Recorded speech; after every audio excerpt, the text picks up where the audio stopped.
Fala galera, sejam muito bem-vindos ao canal Dantas Tech e Cripto, e nesse vídeo a gente vai falar sobre zonas de disponibilidade. Um tema totalmente voltado à cloud, é importante que vocês entendam esse conceito do que é uma zona de disponibilidade, do que é uma região, para quê? Quando nós formos utilizar as contas de cloud dos provedores, vocês saibam se localizar e saibam também o porquê que nós estaremos utilizando outras regiões, não somente aqui no Brasil. Beleza? Então, sem mais enrolação, vamos lá para minha tela. Bora! Bora lá, pessoal. Vamos falar de zonas de disponibilidade, ou availability zones, ou até mesmo AZs, que é o termo que nós mais conhecemos, né? Então, as regiões é o termo para determinar a região geográfica. Então, por exemplo, o Brasil, isso é uma região. AZs são data centers geograficamente separados. Então, aqui no Brasil, falando de AWS, eles possuem uma região, São Paulo, e dentro da região São Paulo eles possuem mais de uma zona de disponibilidade, 3 zonas de disponibilidade. E o que são as AZs, Alan? AZs é exatamente data centers físicos geograficamente separados, porém conectados um ao outro, tá? Então, até mesmo as características abordam bastante isso. Isolamento físico, ou seja, cada data center está em sua região, totalmente isolado, porém se comunicando um com o outro.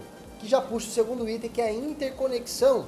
Todos as AZs ou todos os data centers dos quais os provedores de cloud estão, eles são interligados para justamente fornecer falha e intolerância, isso é importante, e também alta disponibilidade, para deixar todos os serviços altamente disponíveis. Então existe inclusive, galera, até um gráfico para determinar a quantidade de indisponibilidade que os provedores de cloud eles sofreram nos últimos anos, tá? Inclusive eu vou ver se eu localizo esse gráfico que eu trago aqui para vocês. Mas é importante que vocês vejam que os provedores de cloud, a grande característica deles, né, que eles conseguem trazer isso há anos, é justamente trazer a alta disponibilidade e a tolerância a falhas, justamente por fornecer serviços altamente qualificados, beleza? Então isso é um ponto muito importante, a gente já vai ver agora num desenho gráfico como que fica tudo isso. Falando exatamente em casos de uso, em exemplos, tá? Então aplicações redundantes, por exemplo, os bancos, hoje os nossos bancos privados, os bancos financeiros, nossos sistemas bancários, eles estão hospedados também em provedores de cloud justamente para fornecer essa alta redundância. O mesmo acontece em outras aplicações.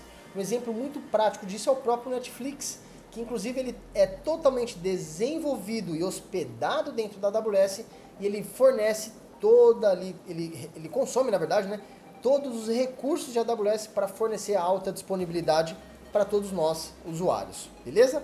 Escalabilidade regional, justamente porque cada região, cada AZ tem os seus grupos de serviços e você pode deixar o seu serviço em uma única região ou até mesmo utilizar todas as AZs de uma única região para balancear a carga da sua aplicação. Inclusive, pode até fazer inter-region, tá? Que são 2 regiões, mas isso é algo para projetos maiores, aplicações intercontinentais, onde outras pessoas ao redor do mundo podem acessar, enfim, é um tema para um outro vídeo, beleza? E aqui embaixo, pessoal, eu deixei os links de todos os provedores de cloud, inclusive o que cada um deles acaba detalhando sobre o que é AZ e o que é região, mas de forma resumida é isso.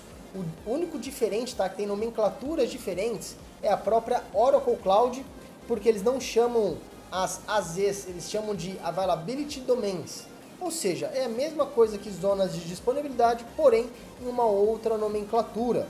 Então eu deixei todos esses links para que você, caso você queira se aprofundar em Oracle, possa ler todo esse white paper e, claro, ficar atentos a isso.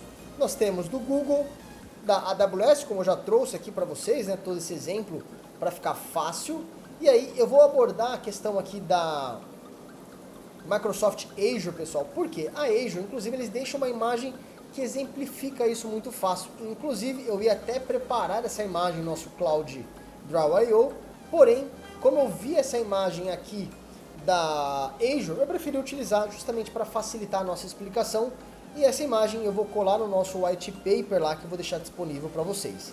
Então, só para vocês entenderem, galera, o conceito de AZs e de regiões, entenda o seguinte: a região, vamos supor que a gente está falando aqui do Brasil, tá? Então essa região aqui do Brasil, e dentro do Brasil nós temos 3 data centers físicos. Deixa eu só aumentar. E aí fica melhor para explicar para vocês. Vou jogar para cá. Boa. Então aqui, pessoal, nós temos uma região, que é a região do Brasil, por exemplo, e dentro da região do Brasil nós temos 3 AZs, Availability Zone 1, a 2 e a 3. Vejam que eles são data centers diferentes, porém eles estão conectados um ao outro. E como eu sei que eles estão conectados? Claro, justamente por entender o conceito, já viver isso há muito tempo, mas dentro dessa imagem, galera, vejam que eles estão dentro de uma única imagem, dentro de uma única região, o que dá a entender que eles estão se conectados, eles estão conectados um ao outro, né? Justamente para garantir ali a falha intolerância, alta disponibilidade, tudo aquilo que nós já falamos.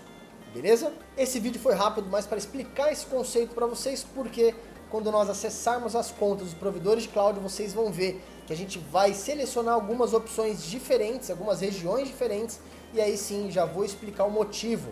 O motivo pelo qual a gente vai utilizar as regiões, por exemplo, de Virgínia dos Estados Unidos, é justamente pelo preço.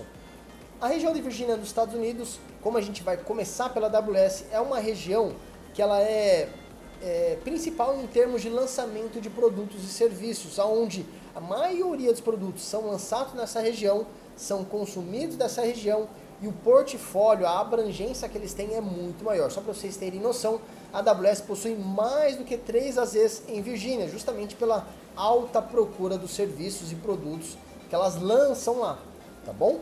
E por que a gente vai também utilizar? Justamente pelo preço. A região de Virgínia é uma das, se não a melhor região que nós temos em relação a preço. Então aqui no Brasil, por incrível que não pareça, é muito mais caro nós temos um workload aqui do que ter nos Estados Unidos, justamente pela diferença de preços. Levando em consideração aqui nós temos também o câmbio do dólar, IOF, entre outras características, tá? Claro, se eu comprar lá eu também vou ter da mesma forma os IOFs, o que vai diferenciar é o consumo de cada recurso. Então, por exemplo, formas bem lúdicas, aqui uma EC2 que custa $1, lá custa 20 centavos de dólar. Então o preço lá é muito mais barato. Beleza? Espero que você tenha gostado desse vídeo. Qualquer dúvida que você tenha, deixa aí nos comentários, deixa o seu like, se inscreva no canal para ficar ciente aí das próximas atualizações e te vejo no próximo vídeo. Valeu!